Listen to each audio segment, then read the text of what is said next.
आज मैं आप लोगों के लिए काफ़ी ज़बरदस्त गाड़ी लेकर आया हूँ और वो गाड़ी ज़बरदस्त इसलिए हो गई है क्योंकि वो चली है बहुत ज़्यादा और वो गाड़ी है हमारे उमेश भाई की। मैं अभी नीमराना में हूँ, उमेश भाई के पास है अभी, इधर देखिए आप, ट्राइबर है। ट्राइबर 2021 मॉडल है ना? फरवरी 21। इधर आओ, मैं दिखाता हूँ आपको। ओडोमीटर में आप देख रहे होंगे 1,07,000। ये गाड़ी इतनी नहीं चली हुई है, इसका मीटर बैक है और ये गाड़ी असल में चल चुकी है 2 लाख से भी ऊपर। हमारे उमेश भाई के पास इसका रिकॉर्ड है। अब उमेश भाई से जानने की कोशिश करेंगे कि इतने चलने के बाद गाड़ी के क्या हाल हैं।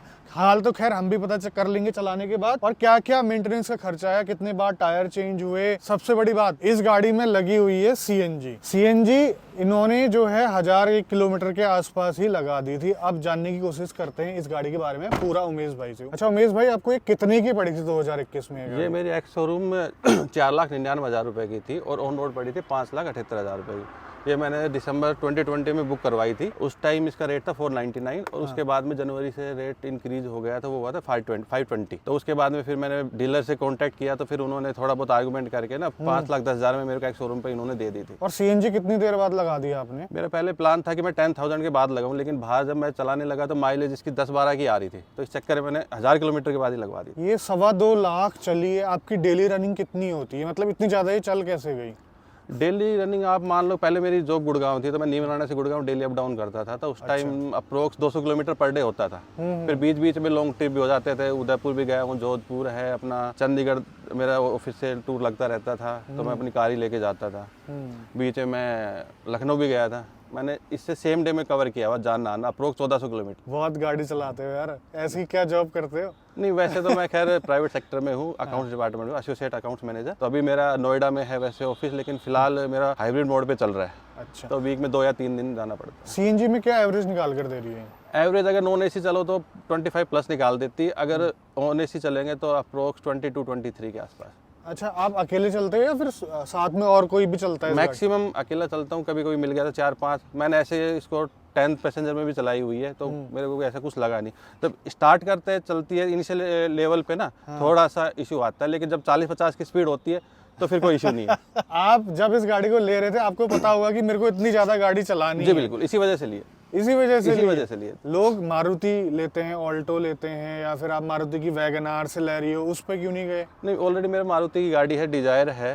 लेकिन मेरे को 7 सीटर लेनी थी, अगर फैमिली के लिए भी कहीं जा रहे हैं तो उस चक्कर में। ये एक ऐसी कार होगी जिसमें आप अकेले भी चलते हैं, कभी कभार फैमिली के साथ पूरी लोडेड होके भी चलती है।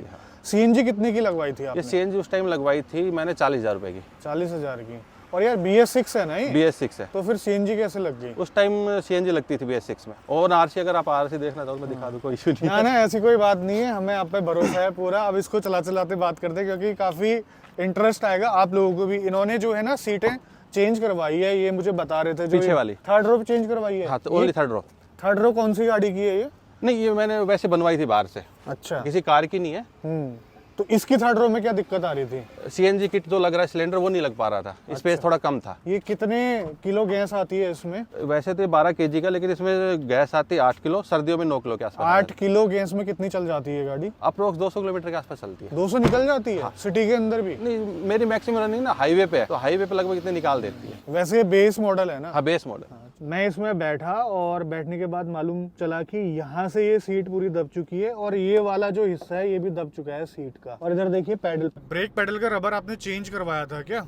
क्लच प्लेट चेंज करवाई थी, बाकी सब सेम। क्लच प्लेट कितने 1000 किलोमीटर में चेंज हुई? 1.5 लाख के आसपास।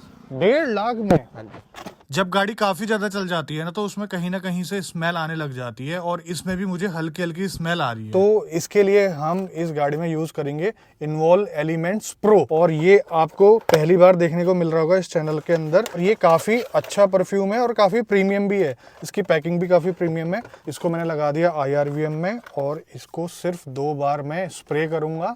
और कई बार क्या होता है कि ना फूट मैट वाले इलाके में जो यहाँ पर होता है, यहाँ से AC जो है एयर को शक करता है, और स्मेल अगर हम कम करना चाहें तो यहाँ पर हम स्प्रे कर देंगे तो एसी यहाँ से जब एयर को सक करेगा तो एसी फिल्टर भी जो है उसमें भी महक आ जाएगी और आपकी गाड़ी के अंदर भी महक आ जाएगी। इन्वॉल्व में सबसे प्रीमियम एयर परफ्यूम मिलेगा आपको ये एलिमेंट्स प्रो, आप ट्राई जरूर करना, डिस्क्रिप्शन में मैंने लिंक दिया हुआ है, आपको काफी अच्छा लगेगा। देखो गाड़ी को हाईवे में चलाने का फायदा तो होता है, आप देख ही रहे हैं, और इस गाड़ी का इंजन एक बार चेंज हो चुका है इंश्योरेंस पे, वो स्टोरी क्या आप बताएंगे? हाँ जी, एक्चुअली मेरा फ्रेंड कहीं गया हुआ था, उसको मैंने कार दी हुई थी, तो रात के टाइम आ रहा था, सामने से ट्रक था तो कुछ दिखाई नहीं दिया, तो नीचे ना इसका फिल्टर नीचे की तरफ होता है, प्लास्टिक का है, तो वो लग गया था, तो वो मतलब कि सारा ऑयल निकल गया था। इसका ऑयल सम भी प्लास्टिक का है। हाँ जी। वो डैमेज हो गया था नीचे लगने हाँ से। जी, डैमेज हो गया, तो वहाँ से लीकेज होकर पूरा निकल गया था। फिर गाड़ी बंद हुई तो पता चला कि कुछ इशू आ रहा है। अच्छा। नेक्स्ट डे चेक किया तो फिर कुछ इशू था, इंजन में आवाज स्टार्ट नहीं हो रही थी कार, तो फिर सर्विस सेंटर लेके गए, तो वहाँ से फिर इंश्योरेंस में हो गया। पहले वो रिपेयर के लिए बोल रहे, रिपेयर की कॉस्ट अप्रोक्स 60-70,000 थी। अच्छा। लेकिन फिर उन्होंने रिक्वेस्ट किया, मैंने भी रिक्वेस्ट किया उनसे बार बार, तो फिर उन्होंने नया इंजन डाला, क्योंकि वो गारंटी नहीं दे रहे थे रिपेयर में। अच्छा। तो फिर मैंने उनसे बात की, तो फिर उन्होंने रिप्लेस ही कर दिया। मेरे को 15,000 कॉस्ट देनी पड़ी थी इसमें। ओके, कोई बात नहीं। अगर उस टाइम पर गाड़ी कितनी चली हुई थी? 1,70,000 के आसपास। 1,70,000, मतलब फिर भी पुराना वाला जो इंजन है उसने काफी साथ निभाया। सर्विस कॉस्ट क्या आता है इस गाड़ी का? हर 10,000 में सर्विस होती है इस गाड़ी की? जी बिल्कुल। हाँ। अगर मैं सर्विस सेंटर से अगर इसकी सर्विस कराता हूँ तो इसकी कॉस्ट आती है अप्रोक्स 7,000-8,000। हाँ। वही अगर मैं बाहर से करवाता हूँ तो 2200-2500 रुपये में हो जाती है। और इसका ब्रेक पैड अगर मैं अंदर से चेंज कराता हूँ सर्विस सेंटर से, तो उसकी कॉस्ट है अप्रोक्स 3,000। अच्छा। और बाहर से मैं करवाता हूँ 800-900 रुपये में हो जाता है। 800 का ब्रेक पैड आता है, 100 रुपये मैकेनिक लेता है चेंज करने के, तो 900 रुपये में लग जाता है, और चलता भी वो अच्छा है। अब देखो, मैं एक थोड़ा सा गहरी बात पूछने वाला हूँ, जो ये मीटर बैक करवा रहे हैं आप, इसका रीजन क्या है? इसका रीजन यही था कि मैं जब सर्विस अंदर से करवाता हूँ तो महंगी पड़ती है, तो मैं 3-4 सर्विस बाहर से करवा के फिर एक अंदर से करवा लेता हूँ, तो ताकि मेरे को लगे हाँ भी ठीक गाड़ी, मतलब सब कुछ अच्छे से चेक हो रहा है। अच्छा, ये बैक किससे करवाते हो? बाहर लोकल मैकेनिक बहुत सारे बैठे हुए हैं। अच्छा। आप कहीं से भी करवा लो, 600-700 रुपये लेते हैं वो लोग। अच्छा, आपने थोड़ा सा मुझे आइडिया देंगे कि कितने, सबसे पहला कब करवाया था आपने? सबसे पहले मैंने करवाया था 1,15,000 के आसपास करवाया था। उसके बाद मैंने करवाया था ये दोबारा से, फिर 1,25 के आसपास चल गई थी, फिर करवाया था, फिर 1,37 चली थी तो फिर करवाया था। ये मतलब अप्रोक्स 30,000 के आसपास में बैक करवाता। अब देखो, आपने तो इस गाड़ी के पैसे वसूल ही लिए हैं मेरे हिसाब से। बिल्कुल बिल्कुल। अभी तो ये वारंटी में भी होगी, वारंटी तो आउट हो गई होगी। आउट हो चुकी है इसकी, लेकिन मैंने वो इंजन प्रोटेक्टर वगैरह ले रखा था, इस वजह से मेरा इंजन वो हो गया था चेंज इंश्योरेंस में ना। देखो, गाड़ी की बॉडी में हल्की हल्की आवाजें हैं थोड़ा बहुत, और उसके साथ साथ हल्की से सस्पेंशन में भी आवाज है। हाँ, थोड़ा सा वो काम मांग रहे हैं, मतलब 20-30 हज़ार रुपये लगाएंगे तो गाड़ी फिर दोबारा से वैसी हो जाएगी। सही है यार, मैंने पहली बार देखी इतनी ज्यादा चली हुई गाड़ी, वो भी रेनो की मतलब ये 1 लीटर वाला इंजन। हाँ जी, अगर इसमें 1200-1500 सीसी का इंजन लग जाए ना, तो गाड़ी क्या बनेगी, मजा आ जाएगा। लेकिन वो ये थोड़ी सी अंडर पावर लगती है, मतलब कि इनिशियल लेवल पे। अगर एक बार स्पीड पकड़ ले उसके बाद तो नॉर्मल है, फिर तो कोई इशू है ही नहीं। और इसकी टॉप स्पीड मैंने 150 चेक की हुई है। अच्छा। और इसके अलावा क्या क्या खर्चा आया इसमें? जैसे कि नॉर्मल जो सर्विस होती है, वियर आउट वाले पार्ट होते हैं, जैसे क्लच आपने बता दिया, क्लच आ गया, बाकी टायर, बाकी मैंने कुछ नहीं करवाया। टायर कितने हजार किलोमीटर चलते हैं? लगभग 35-40 के बीच में चेंज हो जाते हैं। बस? क्यों? अब ये नहीं पता क्यों है, लेकिन इतने में इसके टायर ना बर्न आउट हो। उसके बाद मेरे को लगता है कि लॉन्ग डिस्टेंस पे चलता हूँ, तो इस वजह से मैं चेंज भी करवा लेता हूँ। 1-2 पंचर हुआ तो फिर मैं चेंज करवा लेता हूँ। रास्ते में फिर चलने में थोड़ी प्रॉब्लम होती है, ऑफिस वगैरह जाते हैं तो फिर वैसे लेट हो जाए, इस चक्कर में चेंज कर। हाँ, जो मेरी दूसरी उसमें ये अपोलो के टायर है, वो भी उसमें भी लगभग अप्रोक्स 50 के आसपास चल जाते हैं। इसमें 35? हाँ, इसमें 35-40 के आसपास। रनिंग पूरी मेरी हाईवे पे मैक्सिमम, मतलब कि आप मानो 90-95% हाईवे पर रनिंग है। चल तो सही रही है। एक बार जब स्पीड पकड़ ले रही है ना, उसके बाद आपको पता नहीं लगेगा कि इसमें पावर नहीं है, अच्छी खासी चल रही है। मैंने लेने के बाद एक म्यूजिक सिस्टम लगवाया था और मैटिंग करवाई थी। मैंने सीट कवर भी नहीं डलवाया अभी तक। मैटिंग भी आपकी निकलने लगी? तभी बोला 20-25 हज़ार रुपये का खर्चा आ रहा है। तो एक बार लगा के थोड़ा सा खर्चा, उसके बाद में फिर ये रेडी हो जाएगी 1.5 लाख चलने के लिए। अच्छा, ये बताओ, CNG किट कौन सी लगी हुई है इसमें? जो मारुति की गाड़ियों में आती है ना, BR ऐसा कुछ होता है? हाँ, BRS करके ऐसा कुछ है। हाँ, वही है, मारुति गाड़ियों में वही आती है। बाकी उस टाइम मेरे को शो करके आती है वो 30,000 के आसपास लग रही थी, लेकिन ये बेस्ट थी उस टाइम, तो मैंने ये 40,000 वाली लगवाई थी और फर्स्ट क्लास चल रही, कोई इशू नहीं है गाड़ी में अभी तक। अच्छा। और CNG की वजह से कोई इशू नहीं आया गाड़ी में कि इंजन में कोई प्रॉब्लम हो या बाकी कुछ और सर्विस सेंटर गई हो, CNG की वजह से। बात ये है कि आपकी सारी की सारी रनिंग ना हाईवे पे है, तो उस वजह से ना इंजन में इतना लोड पड़ता नहीं है, और आपकी इसका चलते थोड़ा रहती है। ग्राउंड क्लियरेंस भी सही है, तो आप कहीं से भी आप इसको निकाल सकते हैं इजीली आराम से, कोई इशू नहीं है इसमें। आप पहाड़ साइड में गए हैं इस गाड़ी में, पहाड़ों की तरफ? नहीं, पहाड़ों की तरफ नहीं गए इस कार से। कितना रुपए पर किलोमीटर पड़ता है आपको कॉस्ट इसका, मोटा मोटा? मोटा मोटा आप 3-3.5 रुपये लगा सकते हो। अगर आप उसमें पेट्रोल भी इंक्लूड करोगे तो 4 रुपये लगा लो। एक्चुअली क्या है कि सर्दियों में ना 4-5 किलोमीटर पेट्रोल में चलती स्टार्ट होने के बाद, गर्मियों में तो बिल मुश्किल से 100-200 मीटर पे चेंज हो जाती है ऑटोमेटिकली सीएनजी पे, लेकिन सर्दियों में 4-5 किलोमीटर चलती है पेट्रोल पे। अगर पेट्रोल भी अगर मैं इंक्लूड करूँ और स्टार्ट होती है तो पेट्रोल पे स्टार्ट होती है। तो अब मैं इसको जो है सीएनजी पे ले आता हूँ। अभी तक ये पेट्रोल में चल रही थी, पेट्रोल में ये जैसी चलती है वैसी चल रही थी। अब सीएनजी में हल्का सा पावर ड्रॉप महसूस हुआ। 40-50 तक आपको पावर लूज लगेगा। अगर 60-70 चल रहे हो ना आप सीएनजी में, तो कोई इशू नहीं आएगा आपको। फील ही नहीं होगा गाड़ी सीएनजी में चल रही है। अब मुझे ऐसा लग रहा है कि मुझे ऐसे बैठना पड़ रहा है क्योंकि एक तरफ को झुकी हुई है सीट। आपको तो आदत हो गई होगी क्योंकि बार बार निकलते बैठते हैं ना, उस चक्कर में तो वेट भी ठीक ठाक है थोड़ा। आपने इसके रेट लगाए हैं?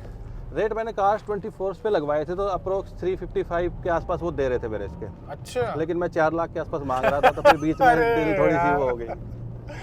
भाई साहब अब मानना पड़ेगा यार। देखो गाड़ी लो तो ऐसे ही रख लो, ऐसे ही पैसा वसूल करो तभी फायदा है। मतलब इन्होंने अपनी गाड़ी एक तरीके से फ्री कर दी है। ये तो इस वजह से थोड़ी रुकी है क्योंकि मैंने जब ली थी ना EMI 3 साल की करवा ली थी, हाँ। तो इस चक्कर में अब फरवरी में इसकी कंप्लीट हो जाएगी, उसके बाद में तो सेल आउट करके दूसरे अपने ले। कोई इंटरेस्टेड हो तो सेल के लिए अवेलेबल है। अच्छा ये बताओ, ये इसके बाद कौन सी लोगे, क्या प्लान है आपका? इसके बाद कोई सीएनजी लेने का प्लान है, ब्रेजा वगैरह ना। हाँ। अब जो मेरी दूसरी डिजायर है वो 2018 मॉडल है डीजल। हाँ। तो दिल्ली में तो वैसे ही उसको बैन कर रखा है। कुछ दिन पहले भी जीरा लग रहा 3-4 लग रहा था, तो अलाउ नहीं थी। हाँ। तो इस वजह से थोड़ा सा इशू आता है। ये वाला मेरा जो नीमराना एरिया, ये भी NCR में आता है। हो सकता है कुछ दिन बाद यहाँ भी थोड़ी वो हो जाए, वो नहीं चला पाऊँ। हो सकता है। तो नेक्स्ट प्लान तो सीएनजी का ही है। देखो ब्रेजा सही लग रही है अभी तक, तो बाकी देखो कोई नई आती है तो फिर देखते हैं। बाकी गाड़ी के बारे में आप क्या कहना चाहोगे, जो अभी गाड़ी लेना चाहते हैं ड्राइवर को?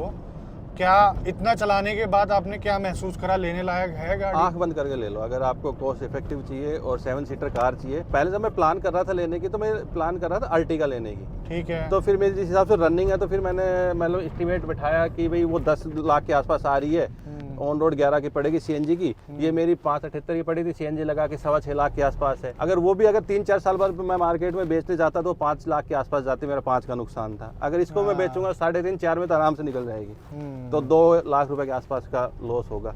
लॉस तो खैर नहीं कह सकते, लेकिन लॉस कटिंग। अरे भाई साहब कितना निचोड़ोगे आप यार। अब अकाउंट्स का बनता हूँ तो कैलकुलेशन तो करके चलनी पड़ती है। नहीं बहुत अच्छा है यार, ये जो है ना वर्थ लगा मेरे को डिसीजन आपका। और जिस हिसाब से आपने गाड़ी का इस्तेमाल किया है ना, काबिले तारीफ है। रेनो से कोई देख रहा होगा तो वो भी बड़ा खुश होगा कि इतनी चली हुई गाड़ी और अभी भी चल रही है। मतलब कि अभी तक कोई मेजर एक्सीडेंट नहीं हुआ। हल्का फुल्का डेंट वेंट तो उसमें सिटी में चलते तो लग जाता है, बाकी कोई मेजर ऐसा कुछ हुआ नहीं। बम्पर वगैरह आगे का एक बार चेंज हुआ था, बाकी तो गाड़ी A1 है, कोई इशू नहीं। चलाने में मजा आता है मेरे को तो। बहुत बढ़िया भाई साहब, काफी अच्छा लगा। अब थोड़ा सा भरोसा जागा है मेरा कि यार इसको लॉन्ग टर्म के लिए लिया जा सकता है, अगर लेना चाहें। थोड़ा रनिंग ज्यादा है। तो दोस्तों यही है हालत इस गाड़ी की, और अच्छी चल रही है नो डाउट, सब कुछ ओके है। बट थोड़ा सा 20-25 हज़ार रुपये का खर्चा है बिल्कुल। उसके अलावा सब कुछ ओके है। गाड़ी के अंदर सही चल रही है और सीएनजी में भी सही चल रही है नो डाउट। थोड़ा सा पावर ड्रॉप होती है, वो तो झेलना ही पड़ेगा आपको अगर आप रनिंग कॉस्ट अपनी कम करना चाहते हैं। तो आज की वीडियो में बस इतना ही। मिलते हैं बहुत जल्द आपसे एक नई वीडियो में। तब तक के लिए बाय बाय, ख्याल रखिए अपना। भारत माता की जय और थैंक यू उमेश भाई थैंक यू अपना टाइम देने के लिए।